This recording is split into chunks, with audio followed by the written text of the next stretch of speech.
जैसे को तैसा मिले। एक राजा के दरबार में विदूषक नाम का एक मंत्री रहता था। राजा बहुत बुद्धिमान और दयालु था। वो गरीबों की सेवा और दान धर्म के काम में रुचि रखता था। किंतु मंत्री विदूषक अत्यंत कठोर और कुटिल स्वभाव का था। राजा के दरबार में अनेक तरह के गुणी और विद्वान आते, किंतु राजा से बिना मिले ही लौट जाते। विदूषक किसी को राजा से मिलने न देता। यदि किसी तरह राजा से उनकी मुलाकात हो जाती तो विदूषक उनसे उल्टे सीधे प्रश्न कर यह सिद्ध कर देता कि वे मूर्ख है। विद्वान लोग अपने को अपमानित पाकर स्वयं भाग जाते। एक बार राजा के दरबार में एक विद्वान ब्राह्मण आ पहुंचा और कुछ दिन ठहरने की इजाजत मांगी। विदूषक बोला, यदि आप हमारे प्रश्नों के ठीक ठीक उत्तर दे सकेंगे तो आपको ठहरने दिया जाएगा।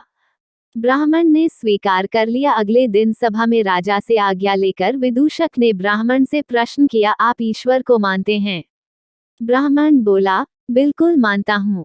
विदूषक पूछा, वो कहाँ रहता है? ब्राह्मण ने उत्तर दिया, वह सर्वत्र विराजमान है। विदूषक बोला, इस समय है? ब्राह्मण ने बोला, हाँ है। विदूषक ने फिर पूछा, अच्छा दिखाए वह कहाँ है? ब्राह्मण सोच में पड़ गया। सोचने लगा, इस मूर्ख को कैसे बताएं कि भगवान कहाँ है। फिर उसने विदूषक से पूछा, आप ईश्वर को प्रत्यक्ष देखना चाहेंगे या ध्यान में? मंत्री ने उत्तर दिया, हम प्रत्यक्ष देखना चाहते हैं। ब्राह्मण पूछा, एकांत में देखेंगे या सबके सामने? मंत्री बोला, सबके सामने। ब्राह्मण ने फिर पूछा, अभी देखेंगे या ठहरकर? मंत्री बोला, अभी इसी वक्त। तभी ब्राह्मण ने अपना डंडा सीधा किया और बोला, समझ लो कि यह भगवान है, अब आप सामने आइए। विदूषक घबराकर पीछे खिसकने लगा। दरबारियों ने विदूषक से आगे आने की प्रार्थना की, किंतु ब्राह्मण के हाथ में तना हुआ डंडा देखकर वह डर के कारण आगे नहीं आया। राजा की आज्ञा हुई तो विदूषक को आगे आना पड़ा। तभी ब्राह्मण ने कसकर एक डंडा उसकी कमर में जमा दिया। डंडे के पड़ते ही विदूषक चीख उठा और ढेर बनकर जमीन पर लौट गया।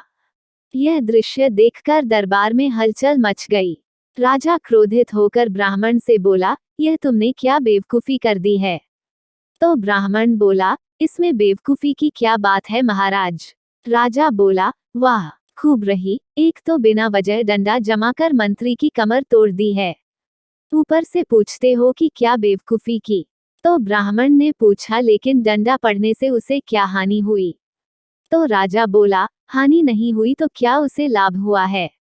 देखते नहीं उसे कितनी पीड़ा हो रही है। ब्राह्मण बोला, कहाँ है पीड़ा?